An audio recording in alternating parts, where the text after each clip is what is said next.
Would you have...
Welcome in, everybody.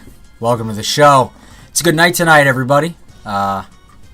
Join in with us. Come hang out. It's going to be good vibes. What a way to end the season. What a way also to officially begin the postseason.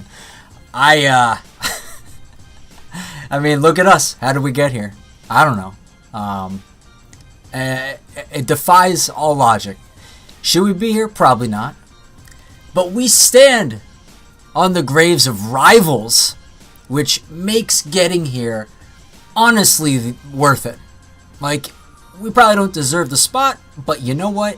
If it can piss off Orlando on the last day of the season in their own home, can we prevent DC or other teams? Can we spoil their day by going through ourselves, getting our side of the slate? Our job done. I mean, that's almost just as good as like outright making the playoffs. Like, just being able to, like, it's almost like winning, like adding by subtracting. Like, we've hurt our rivals in such ways that us barely scraping the bottom to get through by the skin of our teeth, it almost doesn't matter. We could be happy about it, but reality, sobriety will settle in eventually, and it will bring us down to earth and remind us of the middling at best team that we are, and probably have a hell of a difficult time in the playoffs. But hey, you never know. This team has already surprised these last two games, in the games against Miami and Columbus. It's weird. It's like when they truly can't win is the only time they do, which I don't get it. Again, it just defies logic. So, but hey, what they say, right? You'd rather be lucky than good. So I guess we're a little lucky, and we're going to keep riding it all the way into the playoffs. So with that, let me bring in AJ. AJ's here with us, and he's also got a special guest that we might see later or now. I don't know. Who knows what's going on? But AJ, you're here. You didn't have to go to the game tonight because we were away in Orlando, beating them in their own house. How are you feeling? Are you elated, or like, are you you have a measured countenance because of what you understand is coming, or? You are a poet laureate, the way you started off this stream, by the way. But yeah, I am incredulous right now.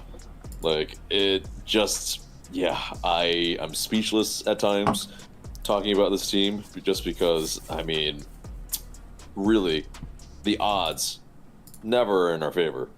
And we did the business today.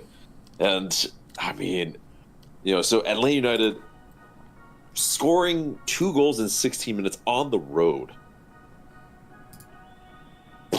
Okay. What is this team? Well, and then, but, it's Orlando. So there is that aspect that, it's like, man, we just own Orlando even in their best years. And you know what?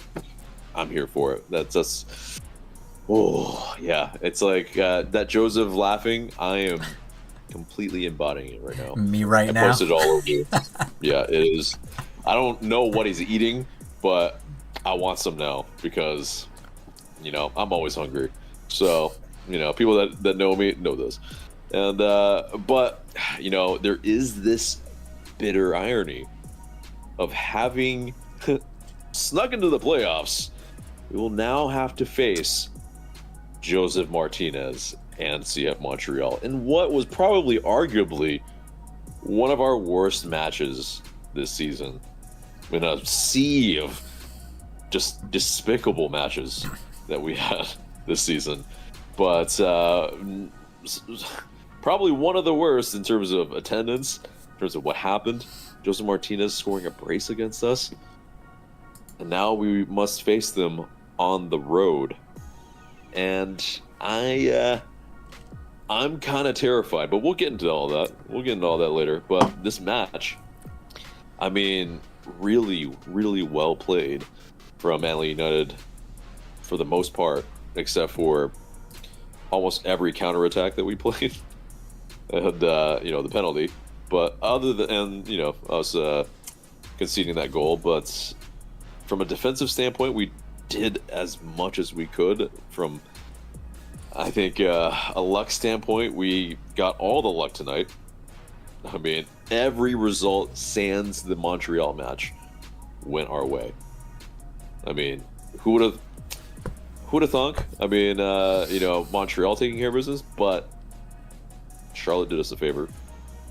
Philly got smacked up by Cincy, and DC are just DC. They find some way to get themselves out of a playoff spot when they're with Golden Boot winning guy on their team. Like, it's just unbelievable how that happens. It's like right, like it's a couldn't be us, the team that has the Golden Boot winner and just have completely meaningless goals all year. Yeah. I mean, that's it's harsh, but it's the truth there. Mm-hmm. And we get in by the skin of our teeth. Is it lucky? Yeah, the VAR call, like, they spotted some like eagle eye type stuff. Unbelievable. I mean, hit off his arm, went into Williams, and then set themselves up basically for a perfect shot in the goal. But like, yeah, I mean, the people sitting next to me watching the game went, "Oh, that shouldn't be a handball." It's like his arm was against his body. I'm like, attacking players doesn't matter for defensive players. It does. And they're like, "Oh snap! Are you serious? Is this gonna get called back?" And I'm like, it might be. Strap in. Like, holy hell. That was pins and needles. It was, pins and needles. And really, I mean, this was the most dramatic decision day, I think, probably in our history. That's probably for sure. And, those dying seconds, it's like, because, you have kind of the naysayer Atlanta United fans that are maybe like, oh, we don't deserve to make the playoffs anyway, so I don't care if we make the playoffs. But, I mean, like, you cannot deny the drama here. And it's one of these, like, I think anybody that has rooted for this team is just like, man, as bad as this season has gotten, we still sneak into the playoffs. Yeah. Just crazy. Like, this, I pose you the question here. Is this our worst season? It was pretty much headed that way. But now, I mean, it doesn't look like it's maybe as bad because it's not those years that we, didn't make the playoffs or, all that. So it's definitely, it's a big question. It depends how you define it. If you define it just by the statistics of the season, then I think, this is our worst season. But if you define it by results and feels and vibes and other things like that, if this team goes on to win something, or at least upsets a couple teams going into this playoff, I mean, you could reasonably say that this was a little successful. It's at least, I guess you could say, so the way I would, outside of what I just said, my personal answer would probably be if we don't do anything in the playoffs, then it's kind of like this. Yeah, this was just a bad season. But if we do something in the playoffs, this is us kind of establishing, we had bad season for the most part through the entirety of it, but we started to find a core of the team that is solidifying into something. And we started to see it emerge in the playoffs. And that is something to build on from the beginning of next season or the offseason starting and then into next season. So, and that honestly would be very hype because we don't have a lot. We felt like we didn't have a lot going for us going into the offseason. But if these guys emerge, scarred and battle hardened from the playoffs by doing a number on it, bigger teams, that can only bode well for us for next season. So you get more playoff experience against higher level teams, getting some scalps against those teams, that will do wonders for the confidence. So we'll see if we're able to be doing something. If not, it's like we kind of have to reset those expectations a bit, but we'll see.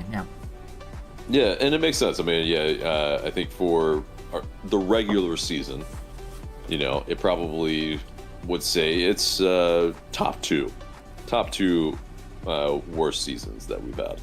But yeah, it's a great point that if we do something in the playoffs, in which case we have a very tough road ahead of us. Joseph Martinez and his goal scoring record against us, I mean, outrageous. It's gonna be that if we get past them, Inter Miami, who we've had their number this year, but of course they knocked us out of Leagues Cup, and so there is this kind of either way, it's interesting for Joseph Martinez as well. He's got to face us and Inter Miami, two of his former clubs, and I mean, MLS scriptwriters they're having a field day, I'm sure, with this type of stuff, because this is rife for that. For a first round, they couldn't ask for anything better. So either way, it's the club that they couldn't beat, Inter Miami, or they have to face a former, striker. It's gonna be interesting for all of that. But yeah, let's get into the chat. See what people are saying. I just want to point out, people are coming in from other Discords into our Discord saying, like other soccer ones, MLS ones, saying like, we need you. We're so happy you're in the playoffs because we need you to somehow beat Miami. We need you because without you, it seems like no one else has the secret Chemical X recipe to get rid of them. So, yeah. Yep. Yeah. Somehow we have the Messi kryptonite, and so cool. If it continues, we can salvage this season. Sure. let's just miracle our way to something. Yeah. We would love that. I have to point this out before I forget. Like, seeing Valentino's reaction, like right before the whistle was blown, and then obviously after, like, I haven't seen, the sidelines of like an Atlanta United team celebrating and being jubilant in a long time, and it was legit hype and infectious. Seeing Rob Valentino just going, yeah, and I'm like, oh my gosh, finally we can have that. We can feel that again. Achieving something, even though it was, almost everyone and their mom gets into the playoffs in MLS the way it's formatted, but it's something we achieved. There's something there. So they're happy about it. They're proud of it. Whether it's like being essentially like the tallest little person, I guess, but it is what it is. But, the chat is a little sparse right now. We got Nick in there, we got Drew in there. And Jack Dickens saying, "What a way to end a painful, horrible season." Nick says, "OFYO." You all know what that means. "I'll have something to say in a moment. Stay tuned." And then Drew says, "Haha, we beat the Purple Kitties." Absolutely. Anyone else want to have your words read by me over the live stream? Please write them in the chat. Omar GS says, "SO to the Discord chat that made the game more enjoyable." Yeah, shout out. Yeah, no, it was great having you guys watch with us, just hanging out, and just like everyone describing the clenchedness of their butts the entire game was great. So really added to the experience. So yeah, collective clenched butts. Yeah. Yes. Yeah. Man, poet laureate tonight. Yeah, sure. Absolutely. So let's see. We can get our first guest, Nick, to hop in. Let me just shoot him a message. And while we're waiting, which we like, hats off to Nick. We usually don't have to wait very long. He's very, very Johnny on the spot. So yeah, I mean, all good. We can also bring in Mark here, who's chilling with me. Or not. No, Nick is. Yeah, like I said, I told you. Perfectly. I told you. Mm-hmm. All right. Oh, we got some camera issues. There we go. Oh, good. Now you got the right camera. Yeah, camera 1, camera 2. Which one is he looking at? We can't hear you. Yeah, there we go. Exactly. Is your mic? Is your mic in, Nick? Nope. Switch it over though. Yep.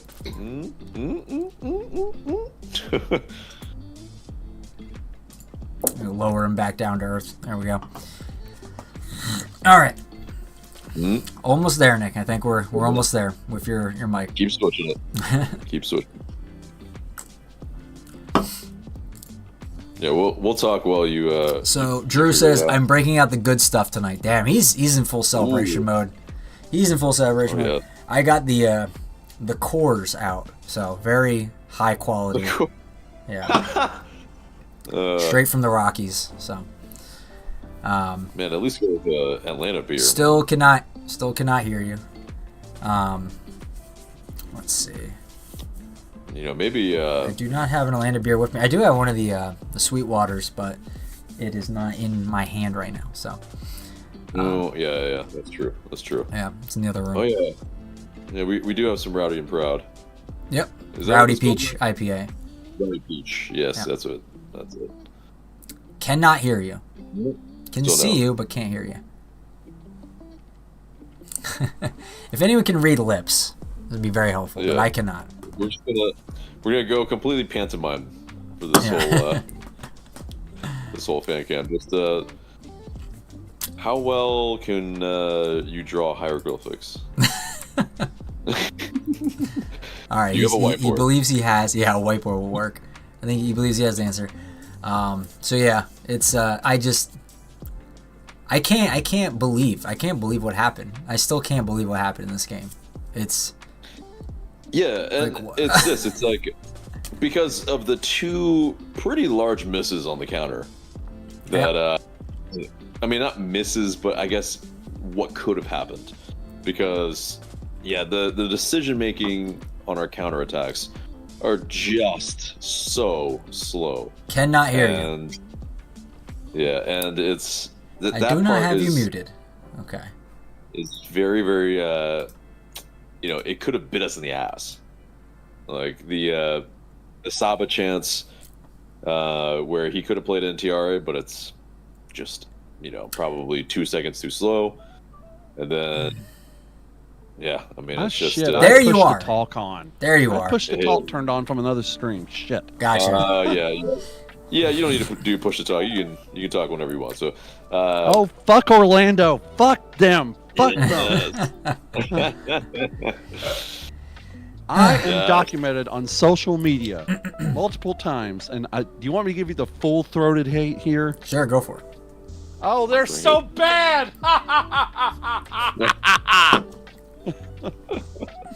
Very nice. Love it. Yeah, I mean, as the great Jay Riddle used to do. Yes, indeed, Jay Riddle, and wherever you are, Jay Riddle, you've I think he stopped being an Atlanta United fan, unfortunately, but he's somewhere, and I hope he's not. Well, he didn't drink, but I hope he's having a soda on behalf of this. Yeah. So I'll drink an orange soda to that. There you go. Nice. Apropos. But yeah. Let us have your thoughts on the rest of the match as well. Well, before the VAR call saved us, that I'll get that in a moment. But boy, those first 20 minutes, my God, I cannot believe what I was seeing on that field. It was like the first goal that was so pretty, you know, just a bap in. Yeah. You know, and I'm like, Amador is amazing. yes. Yeah, we haven't really talked about the goal. Yeah, you know, it's basically Saba on one, you know, like he always has been pretty much this season. Yeah, you cursed him, not you, but, you know, we cursed him for, you know, not making the right decision fast enough on the counter. But, yeah, this where, you know, it's a wall pass to Amador and that delicate, delicious back heel Yeah. to play him into space. And That's what I say all you the know, time. Back heels destroy MLS defense. They are the cheat code. Yeah, and yeah, he finishes it like Thierry Henry. It's just, oh my god, yes. Yeah. And when we score a goal first, our record when that happens is very good. Yeah. But So take it away, Nick. You know, yeah, go ahead. Yeah. Yeah, so the second goal, right place, right time. I mean, that was just we got 100% lucky Yeah. there.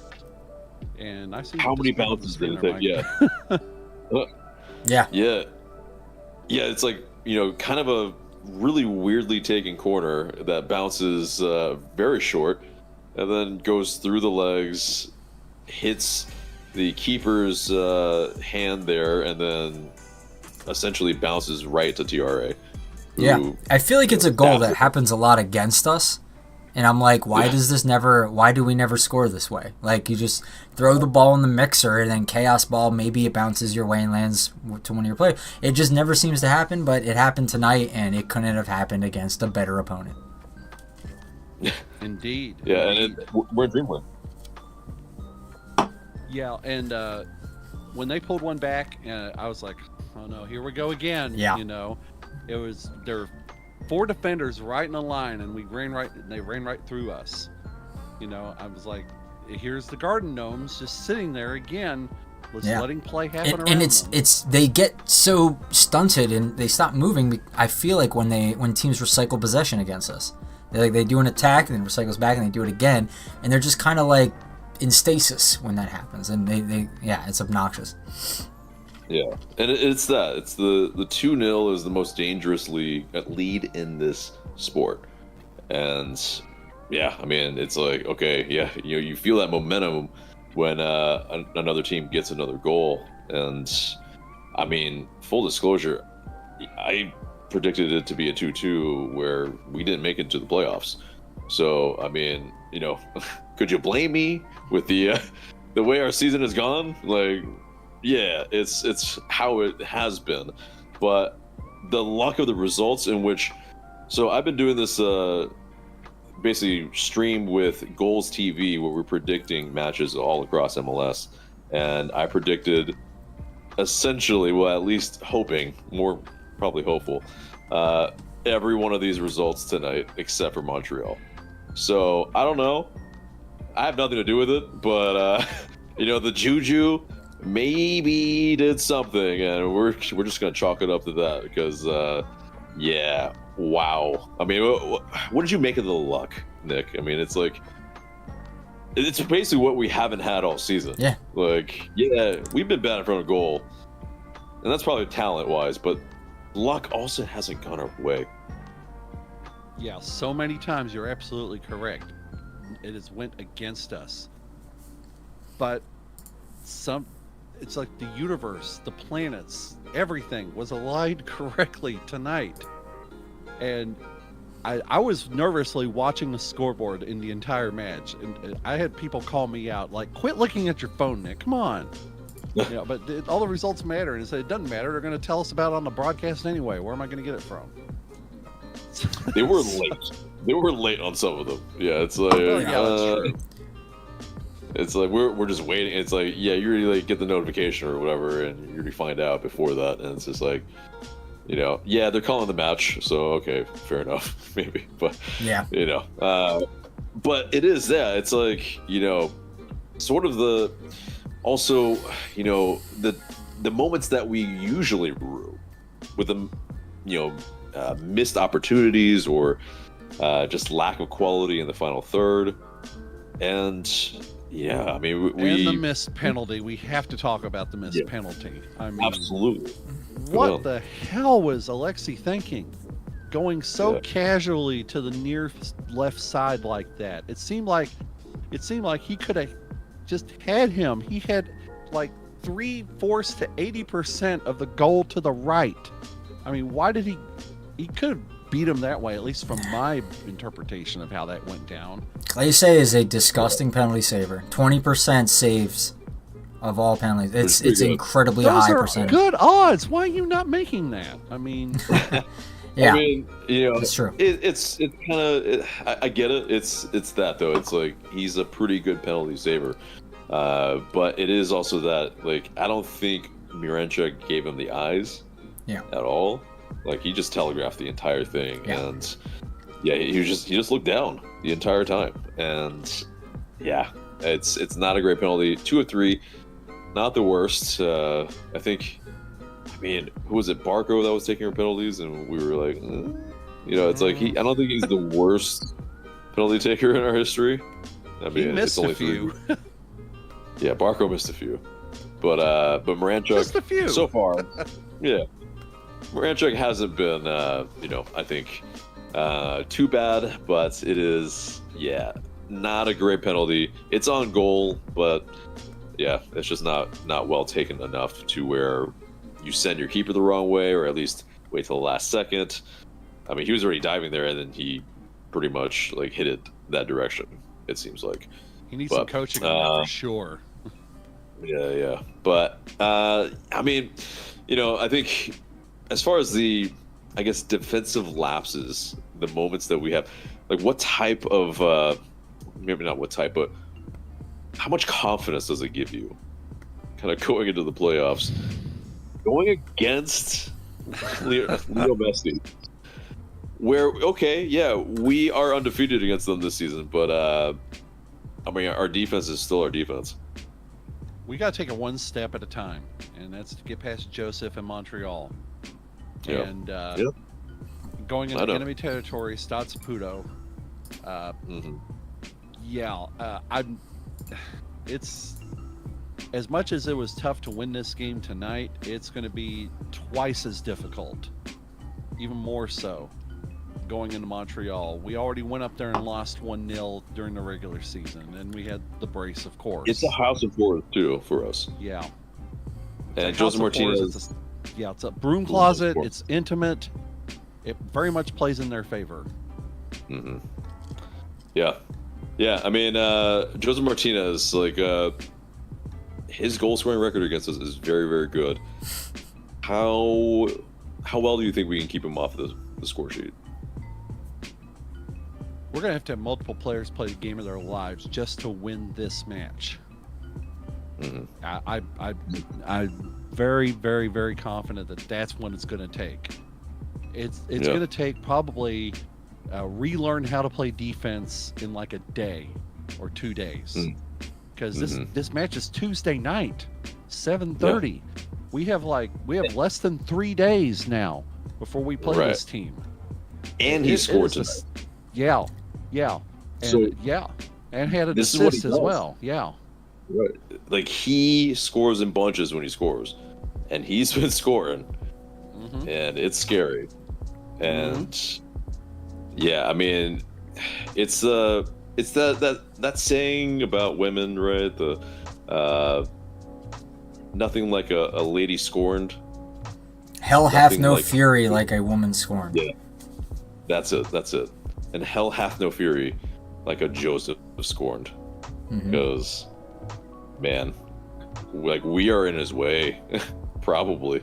Like, and I don't know if we have anybody as inevitable as Jose Martinez when he's on song, when he's on goal scoring form. Yeah. Like it is quite a thing that we're gonna have to contend with. But let me talk about your defense thing for a second, because it stirred an idea. Like earlier in the game, well, not earlier, but there was a sub where they took Stian Gregerson out for Luis Abraham. That was extremely terrifying for me, because we know Orlando scores a lot from set pieces. they have tall players. Why are we taking our best CB out? That is our best guy against, aerial duels. I'm thinking of some mysterious injury. It's got to be something, because I was like, that could be a season-ending substitution right there. So, luckily it was not. I don't know how it wasn't, but luckily it wasn't. And after you posted that in the Discord chat, the Matchday chat, I was wondering the same thing. I'm like, what even is this? I hope it's not an injury, because he is needed. Yeah, for sure. And then, I mean, I would imagine maybe bringing Noah Cobb, but because he's more of a right-sided center back. But I guess maybe he's been, I don't know, out of form, out of fitness. Maybe not trusted. Maybe because he's still younger. But I mean, yeah, it could have gone terribly wrong. Also, bring in Ronald Hernandez to play right back, and Brooks London pushed it a little bit more far up. It kind of solidified a little bit the right side a bit, but it seemed like some missed assignments sometimes, and also Ronald Hernandez, fouling some people in some dangerous areas where they could maybe do some damage on a set piece, and that's really where it's a bit, it's like, okay, I guess we don't really have the most assured pieces to bring in to see out a match. So there is definitely those things to contend with, but it was definitely the most inexplicable substitution in the match. But somehow, I will add here that Emmanuel Gaspar says in the chat that Rob Valentino said in the post press conference that Gregerson was feeling tight. He took him out before an injury happened. Gotcha. Okay, that's fair. It makes sense now. I guess, it makes sense. Thank you, Emmanuel. Right. Yeah, so Abram is preferred over Cobb. That's obvious then, and I mean, seeing as usually you don't put two left-footed center backs together. That's usually not the norm in many games. I guess it's just experience being trusted, but also we should give some shouts out to Dax McCarty, speaking of experience, for his last regular season appearance in MLS. Yeah, but also and a W at that. Yeah, somehow we're gonna give him one more game at least. So amazing. I mean, we're getting him the cup. What are you talking about, AJ? We're getting him the cup. Yeah. But I think we're all laughing now. But if we fast forward like a month or so, and we're still playing, well, I think we can laugh at our own laughs, because that would be a good day. That would be a good day. Yeah, Nick, final thoughts on the game, or if you have any other thoughts too. Well, I'm just gagged everything at this result, because I personally was predicting a 1-1 draw myself. I said it in multiple places, so I'm glad I was wrong. I didn't think also we'd get the help that we needed, even if we won. And it seemed like not the longest odds, but very long odds. And I started to believe maybe we can pull this off, and I was hanging by a thread with everybody else that was watching the game. And as much as I hate VAR, thank you, VAR. Well, was that not the longest 2 minutes of our lives in recent memory? Because them scoring to the VAR call to it being recalled is the most roller coaster of emotions. It's just infinite sadness to, oh my god, what? Yeah, because seeing that real time, it's no one caught that on the broadcast in real time, I would say. Yeah, really hard to see from that angle. But from the behind the goal angle, it's oh, all day, okay, great. Yeah. But from that other angle from the sidelines, no way. But yeah, final thoughts, Nick. As we look ahead into the playoffs, literally looking at the table on both sides of the league, the only way we can ever host a match at home is if we make it to the best of 3 with Miami. Get the second game at home. Every freaking thing else would be on the road. Everything, because we are going in with the lowest point total of all 18 teams in the playoffs. So that means that we are guaranteed to be on the road at just about every step of the way. Yeah, it is. With the way you've been playing at the Bends, maybe it's a good thing somehow. But if I had told you that in the beginning of the season, you know, with our road record the way it has been, what would you have said? You're crazy. Surely that can't happen. Yeah. So that's what we're gonna have to do. Is we're gonna have to do something crazy. But crazier things have happened. Yeah, I mean, at this point, I can't like confidently try and predict what happens anymore, because none of these things really should be happening, but it's just random chance. So it's like, okay, all right. Any given day, any given team can pull out a win. So that's why we play the game. Love it. Well, Nick, that was a great stat. Thank you so much for your time. Pleasure as always. Thanks so much. I'm going to go nurse an injured foot now. I literally injured my foot on the way out of the watch party this evening. Oh, no. I stepped on a drain walking down the street going to my car, and I think I bruised it. I'm not broken. It just hurts a bit. I'll be fine. Don't you worry. Oh, boy. Taking the hits for us. Thank you. Appreciate it. Right, exactly. Hopefully there were no. It's like Mike say, you're playing the full 90. Yeah. Yep. Yeah. No one got the it reference. All right. Oh, I didn't hear Anyway. it. But yeah, drainage. Yeah, okay, I could see that. Drainage. No clowns were involved. Anyway. Yeah. All right. Okay. All right, Nick. Yeah. Have a good one. All right. See ya. See you Tuesday. You do good. All right, and we wait for our next guest. I'm gonna read a little bit of the chat. Feel free to give your takes in the chat too, guys. I know you guys have opinions about this game because, oh my goodness, this was a wild one. Connor's asking Nick about All Stripe stuff. Yeah, visit their website. And yeah, Emmanuel, thanks again for talking to us about what Rob said in the press conference. That was helpful. And we are now joined by Drew. Drew, how you doing? It's a win.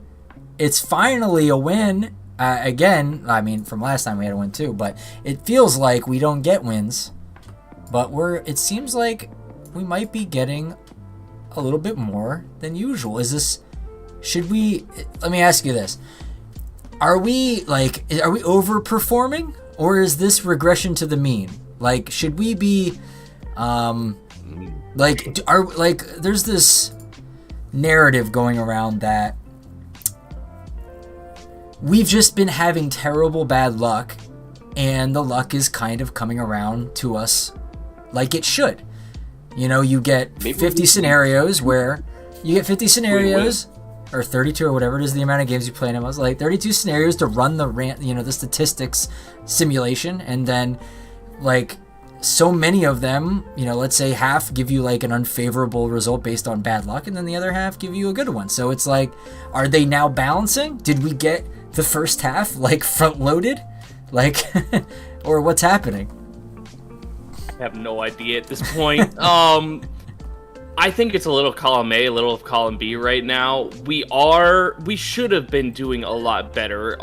The numbers show that we should have at least been scoring a lot more than what we have. But we are definitely overperforming in how we're winning games right now.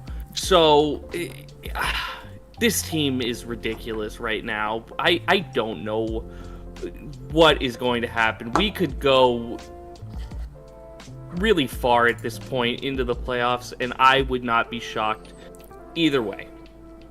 Mm-hmm. Yeah, it is that. It seems like we have to wait, some time between our wins anyway. So maybe we need more international windows to okay, here and then earlier on the season, man, we had to wait 2 months for between wins, but hopefully that's the longest that we'll ever have to wait again.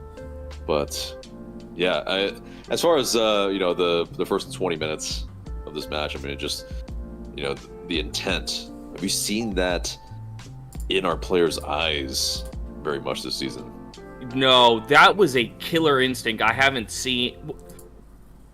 We saw it a little bit versus Miami, both games versus Miami, where they just got this killer intent, just putting teams away, and that sort of game plan and play style can take you really far. It can put a lot of teams on their heels, especially early on. If you have that, it can give you momentum and give you a lead. And like we did today, we held on by the skin of our teeth or by our fingernails, and we can do that if we build up a lead and just kind of sit back a little bit, kind of absorb it. Yes, our defense isn't great, but if we build up enough of a lead, we can kind of wait it out almost. Yeah. Here's a question for you, Drew. Did we, I guess, so how do I want to frame this question? But essentially, did Orlando just drop the ball here? Did they just, we run this game 9 times out of 10, we lose? Do you think so? Or do you think, we turned a corner and we've actually are playing much better or something like that? There's a system, there's a belief, there's talent showing itself, whereas before it kind of didn't. Or did Orlando should have beat us and they just had a bad, they just missed out on a couple things, some things didn't go their way and whatever. I think it's a little column A, little column B again.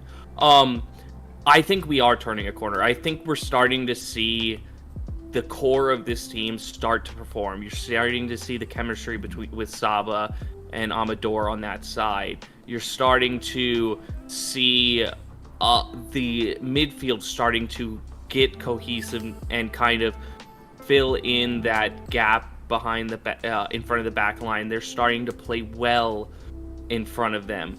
You're starting to see players starting to step up into big games.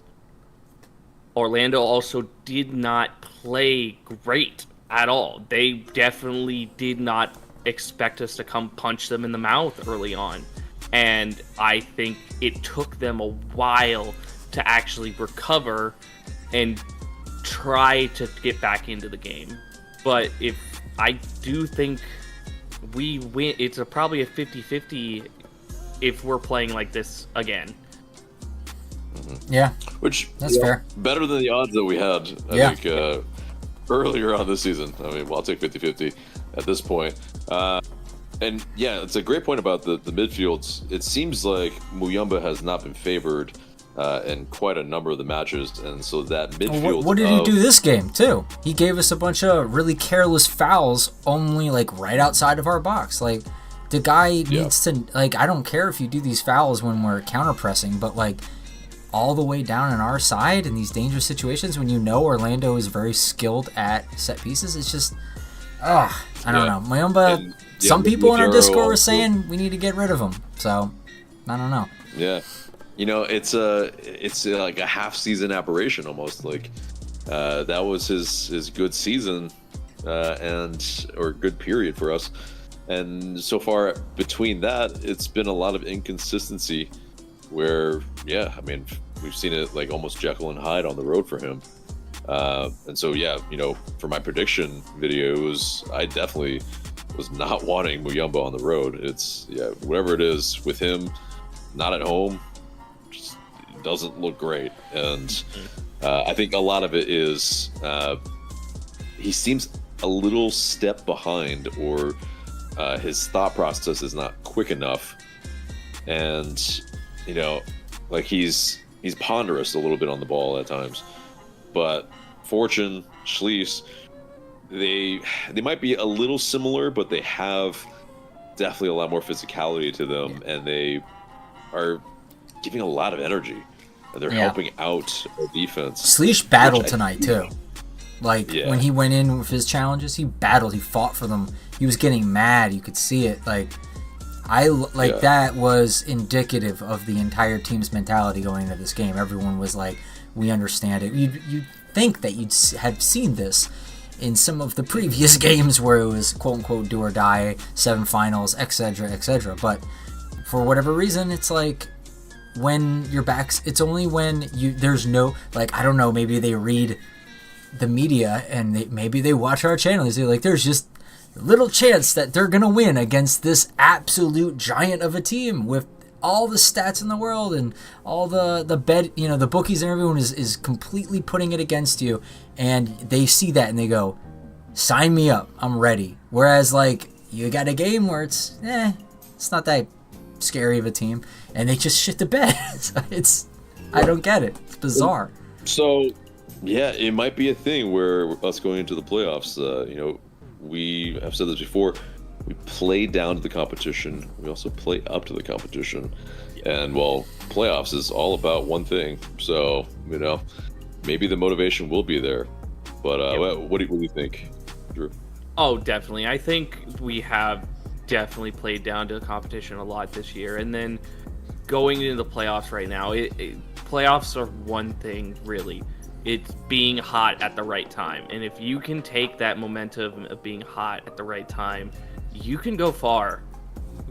We've seen it all the time. Even last year with Columbus winning it all, they weren't the best team going into the playoffs, but they got hot at the right time and were an absolute juggernaut at the end of the season going into the playoffs.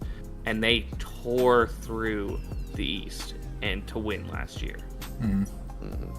Yeah, and so let's hope for a Cinderella run, really, because that's really what it's probably going to have to take.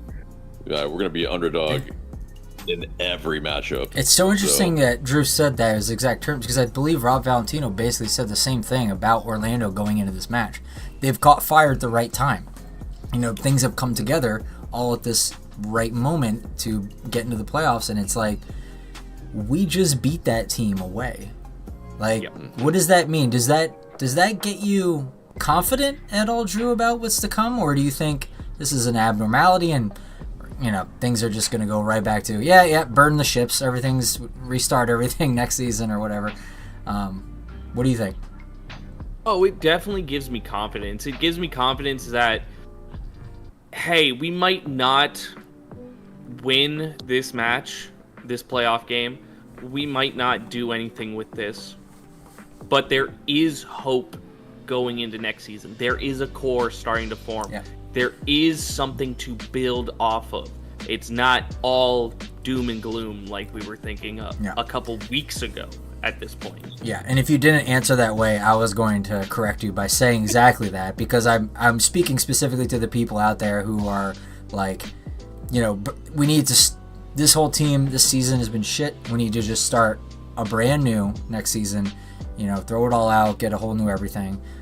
There are some, let's not throw the baby out with the bathwater. There are some positive things to take from this. Whether, that's very hard to do right now after this season, but there definitely are some things there. Stian, Amador by himself is...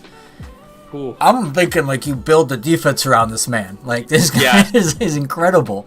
How he has like changed what I think a left back can do for a team when it comes to the attack. It's amazing. And then like Williams and Stian, just their ability to be stalwarts, and to be warriors. And Sleesh has come about to be a warrior as well to me. That just they get knocked down and they get right back up and they get fired up and they feel like winning and losing means something to them.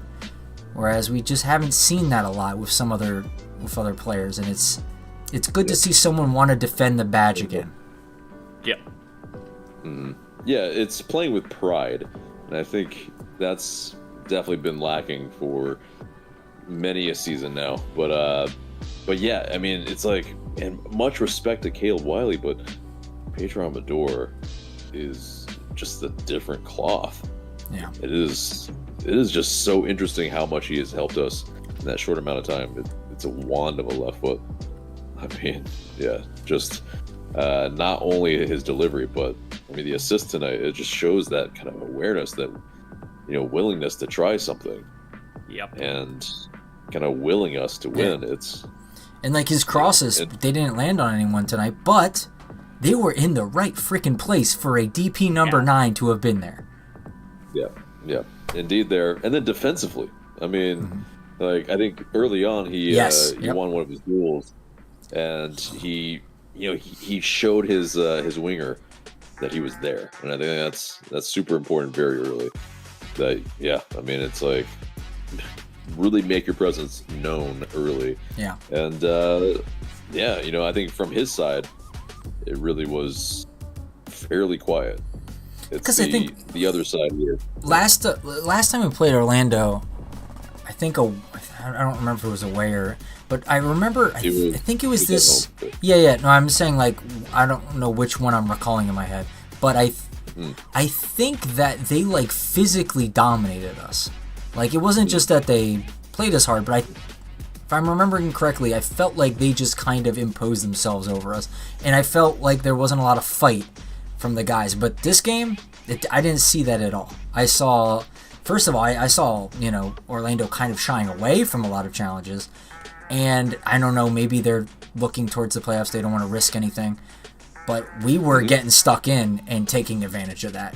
I know, granted, we did not come anywhere close to having possession superiority in this game, but when we went in for a challenge, we were there. We didn't win a lot of them, unfortunately. Orlando was winning a lot of the 50-50 balls, but we were there. We were trying. We were making it difficult for them, and that was awesome to see.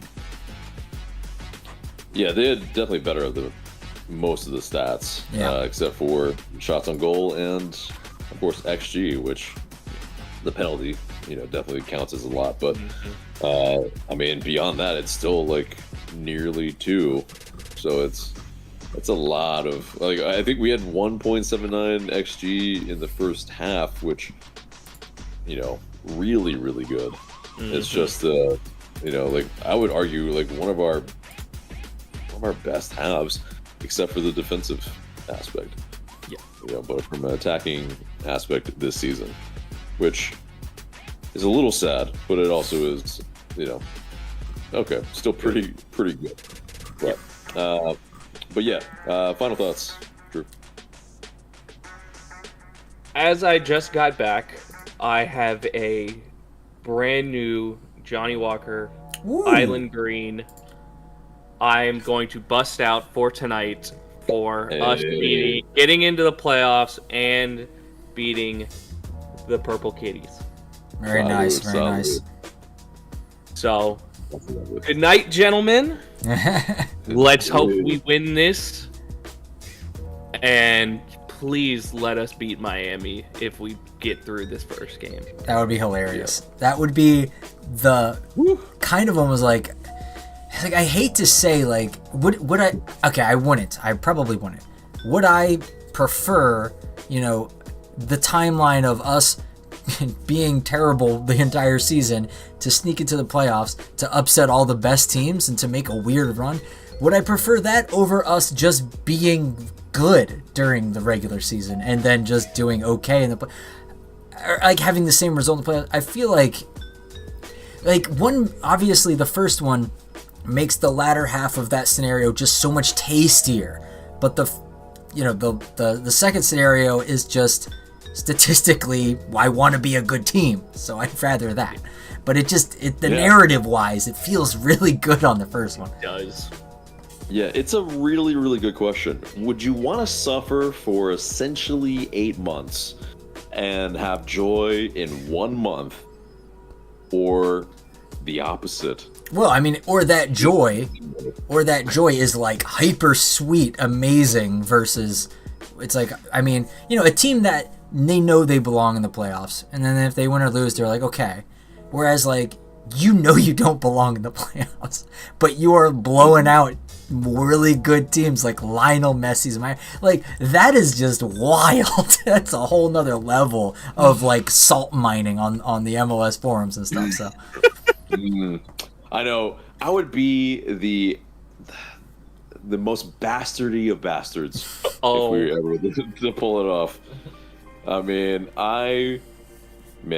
just follow Lionel Messi around with like the Atlanta badge, just to haunt him with, to be like, just it's like repellent or something for him, like garlic with vampires. Yeah. Ooh, on a world scale, yeah, that also would be quite tasty as well. But either way, anyway, Drew, thank you so much. Pleasure as always. Good night. Yep. Good night. Cheers. All right, we're gonna have let's see, our second to last, because we have Mark waiting in the wings in the green room waiting right now. But yeah, he's in the green. He's prepping in the green. But we're just gonna have Connor come on as our last online guest, and we have some comments we need to get to. Let's see where we're at. Christopher Ware says, crazy how DC and Philly both lost at home. We win on the road. Now can we slay that man, Joseph Martinez? Get your popcorn ready for Tuesday night. That is going to be, I'm still reeling from this. Like, it's like this, again, it's like this timeline is just, like AJ said, the script writers for MLS just have been on a tear. Alan Alvarado says, it seems when Saba plays good, we win important games. I mean, yeah, man, it's I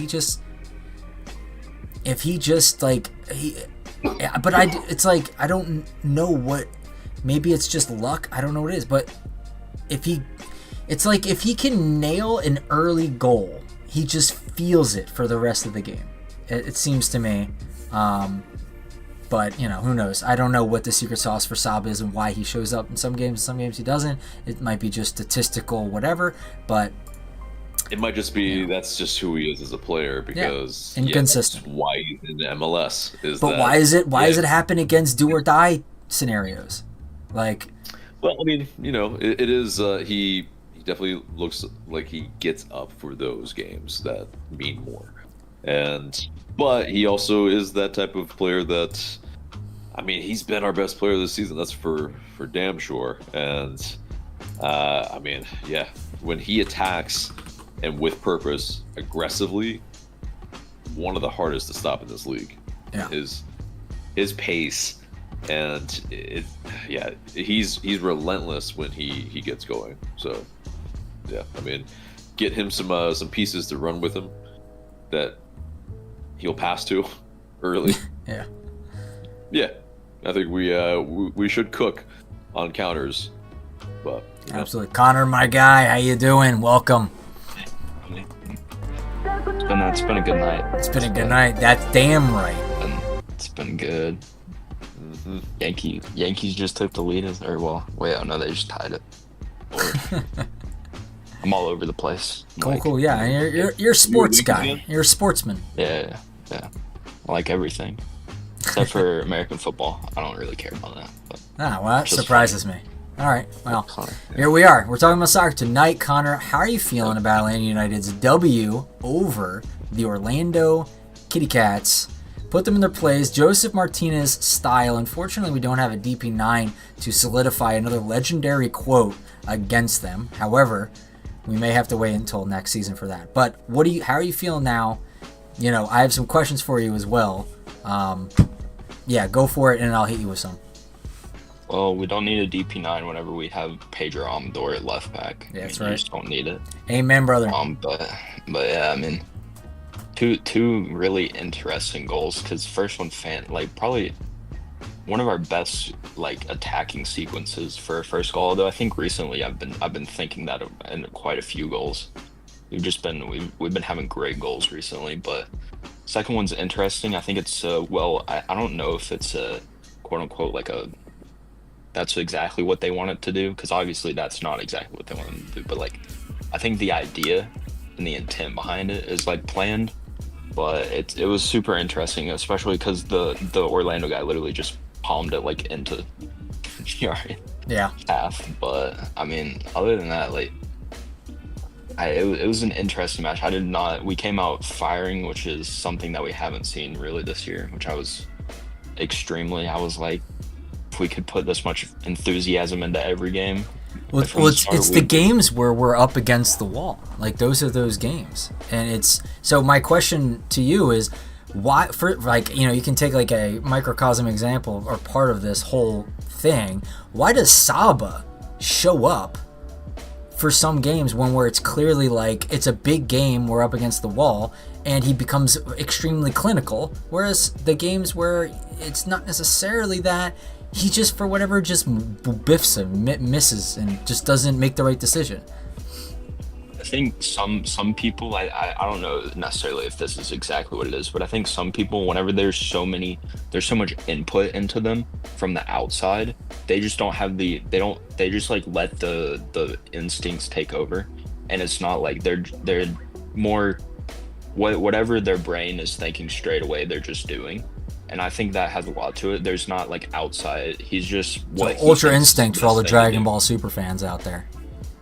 Honestly, I think that's it. And also, I think he just, like, what you see with some players, whenever you have that stadium that's loud and that you have people on your back, you just kind of get that fight in you.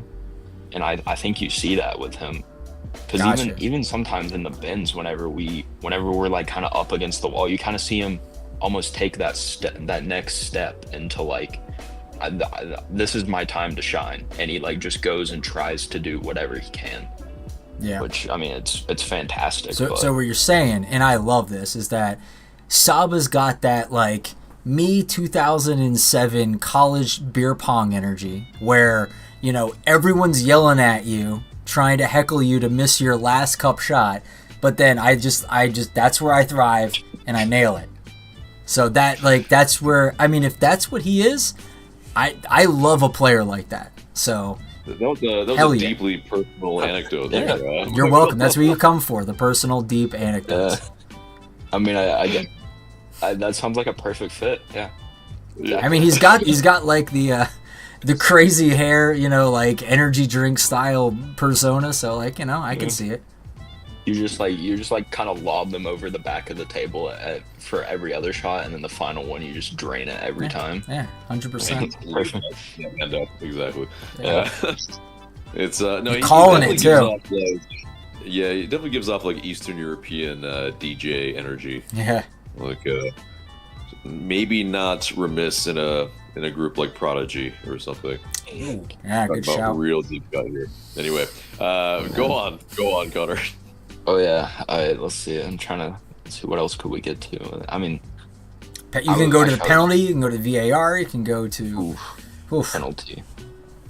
All right, we'll go chronological order here. Here we go. We'll go penalty next.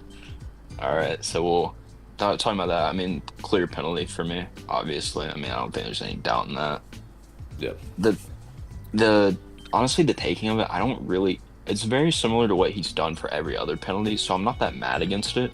I think the one thing that I did see whenever I kind of looked back at it is, Lord, I can't say his name. Galesi. He's moving on his line. So I think what ended up happening, you kind of saw it with the penalty against Cornell, the Red Bull goalkeeper. He kind of saw it twitch to one side, and he just immediately went to the other side. And I think the one thing is Galesi moved. He kind of shifted, but then he shifted the other direction. So I think Moranchek, instead of like you see with a lot of penalty takers that are really good right now, they wait till the very last second. I think he kind of made his mind up a little too early. So I think that's really what hampered him. But I mean, even then, like, it wasn't a terrible penalty. Like it wasn't good, but it wasn't like it wasn't right at him. Yeah. I mean, I think it's also this. There is a prevailing wisdom, though, that if you're a penalty keeper or if you're a penalty taker, that you should make your mind up before you take the penalty and not, kind of make a split decision, because that's how you'll miss. Yeah. But it is that if you're waiting till the last second, well, then it's like something's got to give, and that's where Galese's, kind of penalty stopping prowess came in. which, yeah, he just, Moranchuk just didn't sell it enough. And it looked like he just was looking down the entire time. And, just a little too, I think not enough selling of kind of what you need to do. Because Give him his the previous eye, penalty, but- he sold him with the hips, and then this one, not so much. Yeah, he Right. stayed open for a very long time, which is, Right. as a goalkeeper myself, that's a very interesting. Personal anecdotes tonight.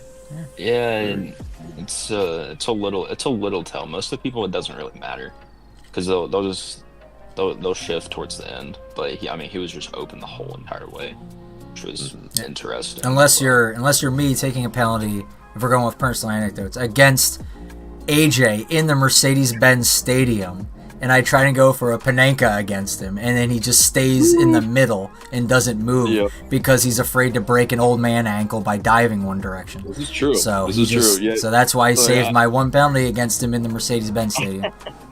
And then I scored mine, by the way. But I dove and for it. And I knee slide. On the turf. It hurt. God, It was. I got all of 1 feet before I face planted, but I knee slid. So you gotta look up the Robin technique. You gotta look up the Robin tutorial. it's true, exactly. I know you just get up and you keep celebrating. But That's why Yakamakis famously does not do knee slides in the Mercedes-Benz Stadium. he loves a knee slide, but he doesn't do it at the Benz. He didn't do it. Probably also because he's as brittle as a I don't even know what. Yeah, it tore my knees up. So yeah, I don't blame him. But as far as kind of the VAR call, then definitely I would say lucky. What do you think? Yeah, lucky is like, it's one of those ones where I'm like, in your definition of it's clear and obvious, I'm like, I feel like if you go around and ask people, you're like, did that hit that guy's hand? And I'm like, I think most people would be like, it's a high chance that it did. But it also, I'm like, there's not a clear angle where you are 100% sure. I think the bigger thing for me was that you could almost put 2 and 2 together, because you kind of saw his hand move whenever it hit. And I'm like, it's not clear. It's not 99% sure. But if I was a betting person, I'm like, that's 95%. I'm putting a lot of money on that. But Yeah. I mean, look at how impartial we are as Atlanta United fans. Exactly. Here. 95%.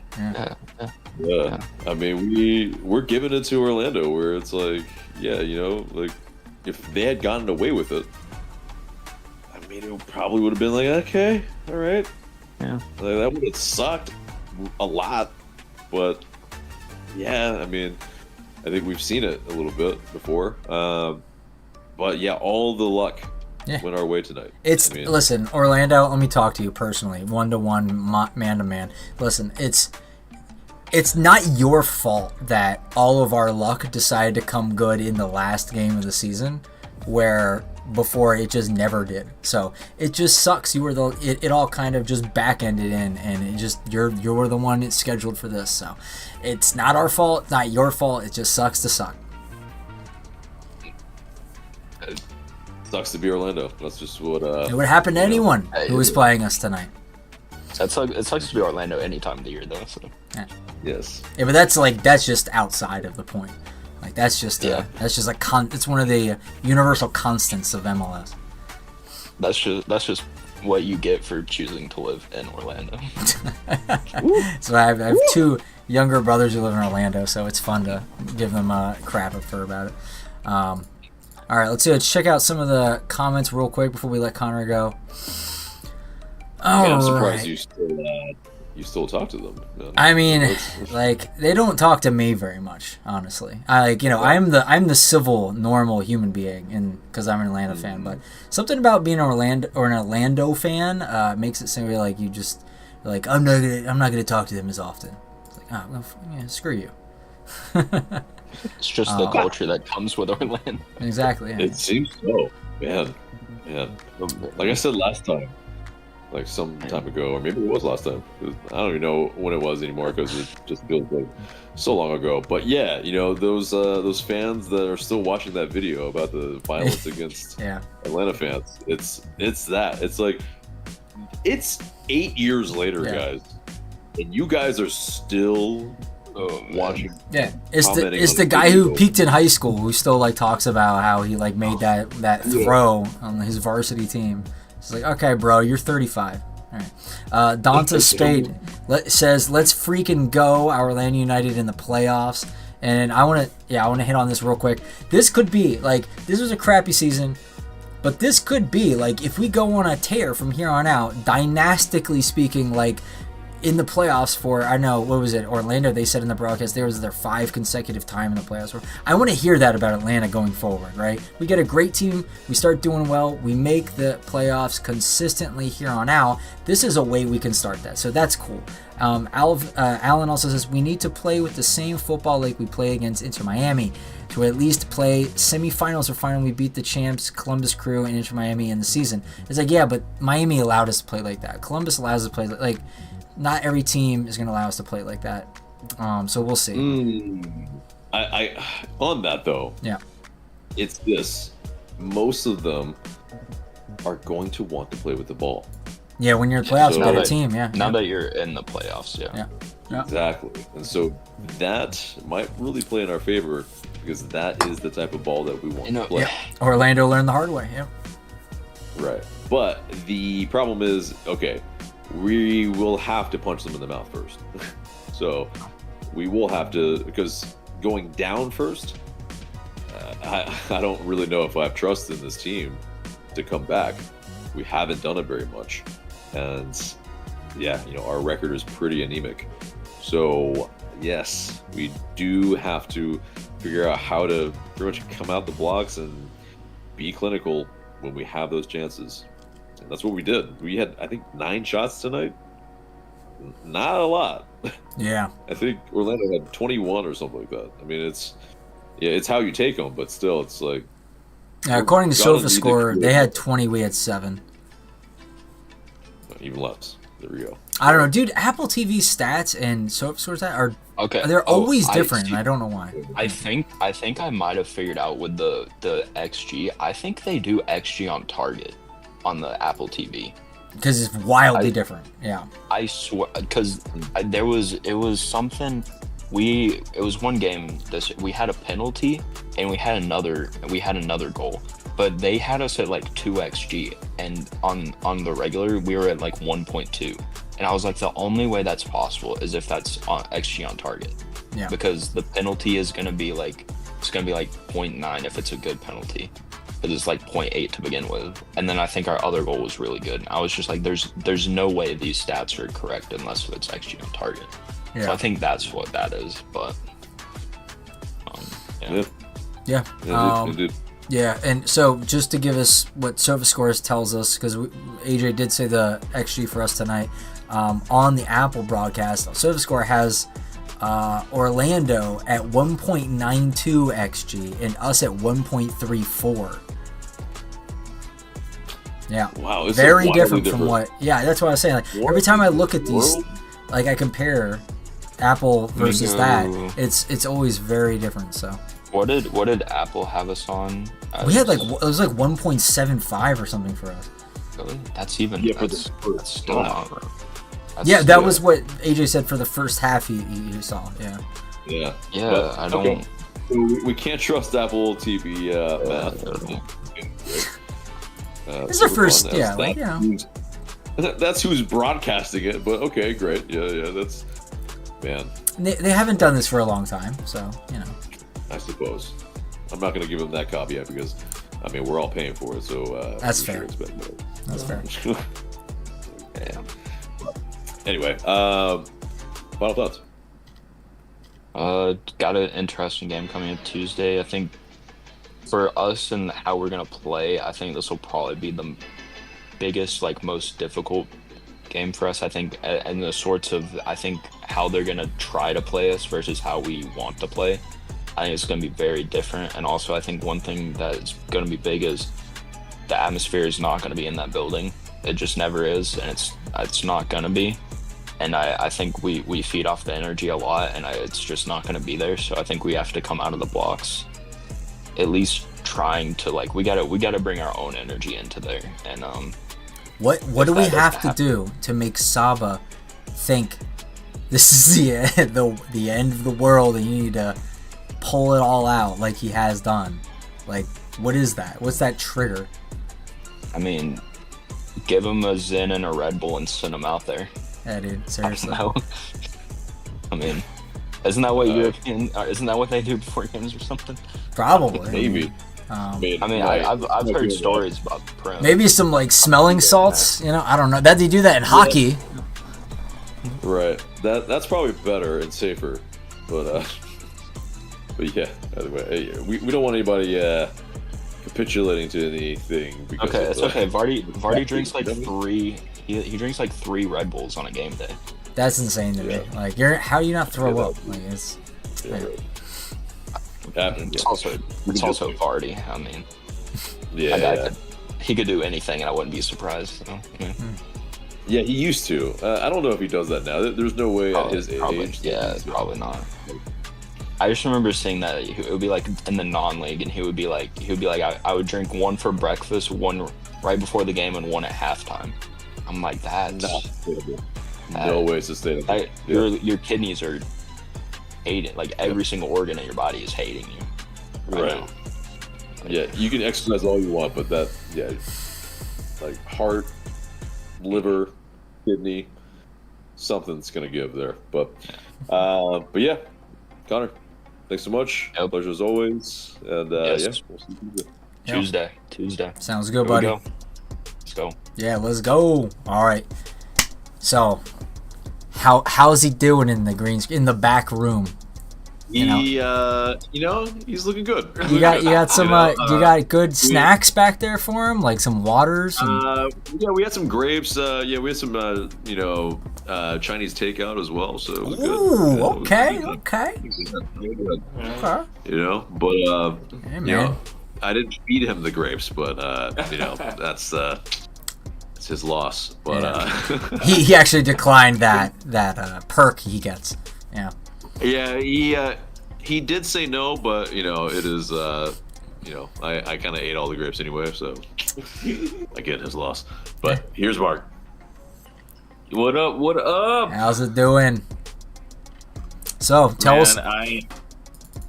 No, please go ahead. No, I was gonna say just tell us about the game. I'm just gonna change up your name on here since it has AJ, but it's obviously Mark now.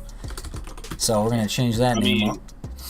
I'm pretty sure he would love to have this here. So That's true. He absolutely would. So anyway, Mark, how are you? First of all, how you doing? Long time I haven't talked to you. What's going on, bro? man, I'm good, Mike. I'm good. Just hanging in there. You know what I mean? Like it's life. The same life that we all deal with. But Tumultuous times too, dude. It's crazy. So yeah. So it's nice to get together and watch our favorite soccer team. absolutely. So what were your big takeaways from this game? It was a roller coaster up and down, and we dispatched the Orlando Kitties. I wish we had the number 9 DP to make some kind of legendary quip about us beating them, but unfortunately we don't have one yet. So we have to go back into the Wayback Machine to get Joseph Martinez's legendary quip, and then AJ post it every single time we beat them, and I'm in full support of him doing that. So tell us about your main thoughts from this game. I did not see this coming in a million years. No one did, man. No one did. Not this performance, but like the combination of results. It was just like, okay, it's the final game of the season. And actually, like, speaking of luck, I was thinking about this too. The last 2 results, right? The one versus Red Bull before the international break, I will say that gave me a little bit of hope just because I know how we do historically against Red Bull, right? And not only that, but getting the calls in our favor. 2 games in a row, two against 2 rivals. What does this mean for going forward to you? don't know, something's in the air. You know, soccer's a stupid sport, especially knockout competitions. It is. And then the next round is just a 1-game playoff. You know, so, against a team that we always upset, it seems. Like, and I think that maybe we're better off playing on the counter. Oh yeah. You know. Oh yeah, especially against teams that will give us that space, 100%. Yeah, you know, so it's but just amazing. I mean, like, I'll be honest, when Saba scored that goal, I was like, oh, so he can finish. Cool. Yeah. Cool. I mean, so yeah, we were talking about this with some of the other Patreon guests earlier tonight. What causes Saba to just show up? Like, what? There's some games where, and it always seems to be a game where our backs are against the wall and we're going up against a giant that there's no reason in hell we should ever beat this team, and all of a sudden out of nowhere Saba shows up, the rest of the team also shows up, but Saba specifically because he lights up the goal scoring, he starts things, you know, and everything just kind of unfolds in our direction after that. It's inexplicable. How can we get Saba to do it again going forward? It's so, yeah, because finishing is a tricky thing, right? The thing that all good goal scorers do is get into positions, and Saba does that. It's just he misses most of his chances. And I don't really know how you can, like, necessarily predict who will become a good finisher. You know what I mean? Like, it's just one of those things where you either have it or you don't. It's that composure in front of goal. I will say maybe the way this chance was set up, it was just like 1-2, it was just instinctive, right? Like, you didn't have time to think about it. It's just boom, boom, boom. That's exactly what Connor said. He said that it seems like when you put Saba in a scenario where he has to react on instinct and less about systems and what other things, he seems to just do better. And those seem to be situations when you're on a counter against a team that is giving you space, a superior team, you kind of have that opportunity. So that could be the answer. So it seems to me that it bodes very well against teams that are going to be contending with us in the playoffs, maybe outside of Montreal, but the teams outside of that, I mean, they're going to give us room, they're going to give us space, they're going to want to play on the ball, and if Saba sees that opening and he can do something with it, he's going to all of a sudden apparently find himself to be clinical, unless he's, unlike the times he goes up against teams that just do like low blocks and shut him down, I guess, and get him frustrated. Right. That's the thing, like, we don't need to kid ourselves into thinking, like, whether or not this is a good team, right? This is what it is. But what I will say, I have always said, I'm against a team punting a season in soccer, right? Like, this isn't like other sports where you get a really sweet draft pick or whatever for being bad. Like, there's no reward for being bad in soccer. So, like, for me, especially a team of Atlanta United's level, they should always be trying to end the season on a high, win a trophy, salvage it in some way. And of course, we have the playoffs where, okay, half the teams make it, but we're one of those teams, and we have a puncher's chance. We have good players up front, and I mean, who knows? Who knows? Like, this is the whole point of getting into the, trying to get into the playoffs, having ambition, right? Like, no matter what happens, like, the way I feel right now is no matter what happens from here on out, we're going into the offseason with momentum, right? The changes that needed to happen this season happened, and you were still able to salvage the season at the end of it. So now it's just house money, This is Marinchuk's first season in the league, right? And now he's going to experience a playoff, So all of this is just gravy to me right now. Yeah, I mean, I think it's... I feel like I can grade, like I kind of said earlier, you can kind of grade on how I feel like things are happening right at this moment in the future better. Because, like, if we can make, like, if we're a team, like I said in the beginning of this, like, if we can make use of this playoff by upsetting a couple of teams and building some confidence by being bit of a giant slayer because we're going to have to be, honestly, if we want to win anything going forward, essentially. And you start to see the team coalesce around their core group of players that are likely going to be around for next season. We're going to have some momentum going into next season. But sorry, go ahead. And if we can do that, and then we add on top of it with even better players where we're weak, I mean, that only bodes extremely well for me. Because, I mean, you look at Atlanta United now, and they're already essentially able to compete with top teams, knocking them out in the playoffs, if that's what happens. And then we're adding guys next. Like, I think people are going to be like, okay, maybe they're not like a long season team, but like knockout tournaments, these guys are terrifying. Like, it's almost like Zombie Seattle, you know, where they stink for a lot of the season, and all of a sudden they come roaring back at the end, make the playoffs, and then catch fire at the end, and then just start crushing teams. So if that's who we become, I mean, Garth Lagerwey, Gonzalo Pineda, I don't know who's next. You know, like, it could be that we have that type of zombie DNA now. Yeah, I mean, and this is like, I feel like this is part of the thing of being a big club, right? Even when you fall off, you go through your struggles and so forth, you're still not a team that people want to face, right? Or like you're saying, like, let's say we advance 1 or 2 rounds in the playoffs, have a good off season and so forth. Like, MLS media is going to be all, is Atlanta United back? Like, the brand of Atlanta United, I've always maintained this, is still strong, right? It's just time for the performances to match that, right? Because you can't have that charade. You can't keep playing that charade when you're not playing well on the field. Yeah. Right. But now, you know, like, again, like, let's see what happens Tuesday night, of course. Yeah, because like, if we don't make it through my intro, if we get slapped around in the playoffs and it's just outside of that, I think that not a lot of confidence will probably be born out of it.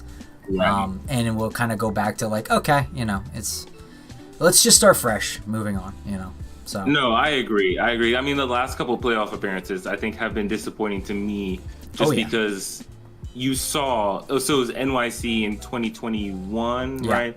And then Columbus last year. Columbus last year, right? Two teams that went on to win the title, but then you saw the difference, right? It didn't really feel like we were really. Well, I mean, you know, Columbus we did take one game out of the series, so that was really nice. But that's because that's because of the format, I think, right? Like, okay, we had a home game, we did well, but then on the road, I didn't feel like we were really in those matches. So, you know, I would like to see them be competitive, show some fight, right? Like, you know, if something wacky happens and they lose, then whatever, I can live with that. You want us to be a contender and not a pretender. 100%. I've been waiting for Atlanta to be a contender for a while. Hopefully we can be. I thought with Yakamagas and Thiago we would be. It just, whatever, doesn't happen. So hopefully next time. Right. You're right. But this will still be a great experience for this, you know, young core of players. It's relatively new core of players, right? I feel like the playoffs, that's like a real, especially going on the road, right? Facing that adversity, I feel like that's a real, like, gelling kind of experience that you can use going into next season. And it seems like, you know, talking about cutting your teeth for this new younger core team for us, they seem to be able to handle away pressure better than previous Atlanta United teams. Outside of, like, you know, the 2018 team, which was an anomaly because they were psychopath good. But for like what we have right now, they're winning. Like, their home form is atrocious, but their away form, for whatever reason, is actually good for MLS standards. So, I mean, if they get that monkey consistently off their back going into the next season, they're not afraid to go into other people's stadiums. Whereas the last, like, 4 years, Atlanta United has been almost written off as going to lose in an away game. Right. That's a plus for me, at least, if we can continue that. Yeah. No, I would definitely love to see it. I mean, plus there's almost like the pettiness factor when you can silence a crowd. I would love that. There was nothing more I would love. I didn't have the chance, and I probably won't because I'm probably gonna go to sleep after this. But would be nice to just see, check in on the old Orlando City Twitter, or X world, and just see, what level of fire it currently is on, Yeah, that's real salty. I have to come in and say this, though. You guys were talking about cup competition style, and it just brought too many flashbacks of Jose Mourinho and Chelsea. And, Mark might be okay with that. I am not fully okay with it. I'm okay with, obviously, winning trophies. But, if we're just going to eschew any style for just complete pragmatism, I'm not on that boat. And, I am 100% on that boat. I know you are. But for me, I still have this idyllic way of how football should be played a little bit, and I think it should be a combination of both, where you have the, idealism and pragmatism, both. But you're right. Let's do that. But because we can't, let's just win. Yeah, of course. But if we're talking about next year, and that question that I posed earlier in the episode. Do I want to be a team that suffers for 8 months and then, Zombie Seattle? Yeah, I don't want to be Zombie Seattle. I'd rather be Inter Miami. I'd rather be, LAFC. I'd rather. But why would you want to be Inter Miami when you win the Supporters Shield, but then go out first round against Atlanta United? It's wild. Okay. I like it. I manifest it. Yeah. We got to give, again, we all episode have been looking past CF Montreal. Joseph Martinez, I made the mistake earlier, but it is that, he's Joseph the boogeyman. He's the Baba Yaga. He is John Wick. The Baba Yaga. I am scared as hell of Joseph Martinez. 6 goals in the last 5 games, and the only game he didn't score in was a game he was a sub. Yeah. So in his last 4 starts, he scored 6 goals. Of course he's catching fire now. Of course he is. Yeah. And then Atlanta United in the playoffs. Oh man, I think it's gonna be spicy. It's funny. I have heavily criticized this playoff format, but in terms of storylines, it's producing storylines. This is what MLS wants, I think. Oh, 100%. Yeah. I think this is something we need to do. We need to send Joseph Martinez just a piñata with Carlos Bocanegra's face on it and just allow him to beat it senseless. And then get it all out. Also Gonzalo Pineda, a piñata there. And either way, he'll be good. He will maybe satiate some sort of anger he has against, the hierarchy at Atlanta United. And then, hopefully when he actually plays us, it's great, be good. The old boy's too tuckered out to score a brace against us. Exactly. The demons have been exorcised. Yeah. But, all right, let's get a couple of these questions in real quick. Now that I got you and Mark waiting here. Sharon Sharp says, guys, you are overstating Saba's quality. Yeah, we're not overstating it. We talked about basically what we're describing, without describing it, essentially, is that he's a wildly inconsistent player. And we're confused as to why he shows up at big games and not every other time. And that could just be the fact that he's just inconsistent, which he is. He's not a world beater, and he's not a bad player. So he's not the poster boy for our season. Basically, he has been our best player, and he has the capacity, I think, to be a good player for us on a good team. But I think it's also that it's man, the chances that he's missed, but he's led our team in goals. Yeah. He's, from an energy standpoint, is leading the line. He is consistent in at least that. We know what we're gonna get from Saba.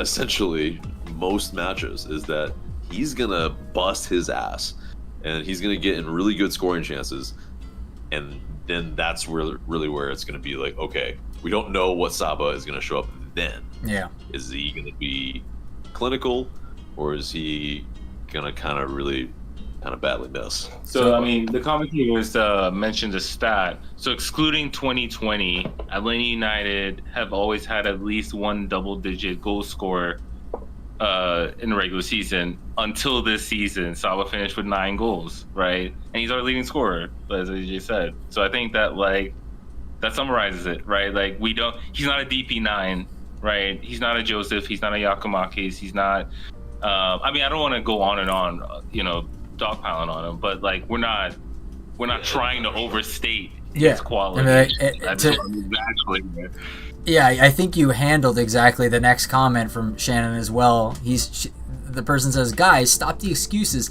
He's inconsistent as a player, and top players aren't inconsistent. And I'm like, you're right, but Mark just said he's not a DP. We're not expecting him to perform at a DP level. So I'm not going to hold him to that standard. He just happens to be able to do what he can for us, and it is good to an extent. And so we're celebrating him for those things, and we're upset with him when he does not do those things. It just, what we were kind of marveling at is when he does those things. That's the thing I think that's interesting. So Mavery and his cuisine says, also I'm assuming one of you has played Sparkling Zero. I'm looking at you, Mike. Sparkling Zero. What the heck is that again? I am forgetting. Oh, that's the Dragon Ball Z game. That's right. The new fighting game. I haven't played it, but I know about it. I'm not a big like fighter / Dragon Ball Z fighting game person, but I've watched all of Dragon Ball Z and most of Super, so I know of it. So Shannon says, if you all continue trying to explain the incompetence, we deserve the season we had as fans. Like, well, first of all, we're going to try and explain the incompetence because that's what we do, and we also explain the competence when we see it. So that's kind of what we also do. And I don't know how you can then say we deserve it. I don't know what you mean by that. Like, are you just saying, well, I'm disappointed that AJ and Mike aren't getting up out of their chair after the game, going to the stadium, and then just burning everything down physically with our own hands? Because we're not going to do that. I think that's ridiculous. We don't commit ourselves. Yeah, it's a bit of a straw man, but I just don't really understand, what, like, again, Shannon, this is like the second time I saw you in the chat saying these things. I appreciate you being here because, like, please come back. Please keep saying these things. It's interesting. But again, I feel like you don't really understand MLS very well.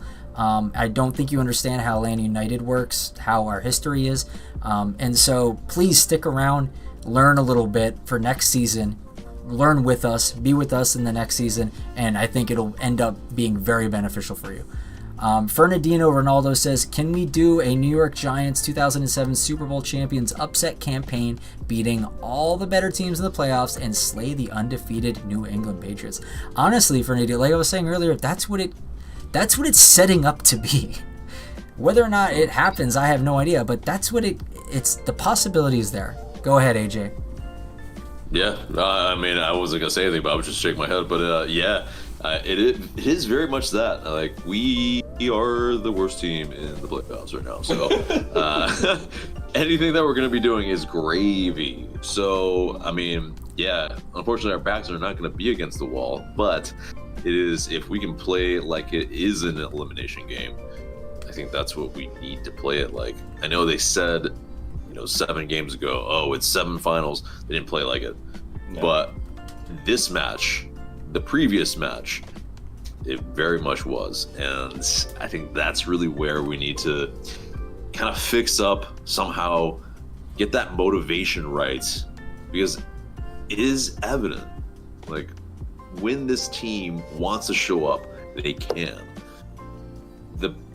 Still the one problem, maybe not one problem, but 2 glaring problems for me is still up top. We need a killer, and I don't know if we have that in the playoffs. Like, we don't have inevitability in front of goal. And that's super important. And then we have a boneheaded mistake in us at the back. Whether it's not just the defense, like, I think the first goal was on Saba because he didn't close down his man and stop the cross.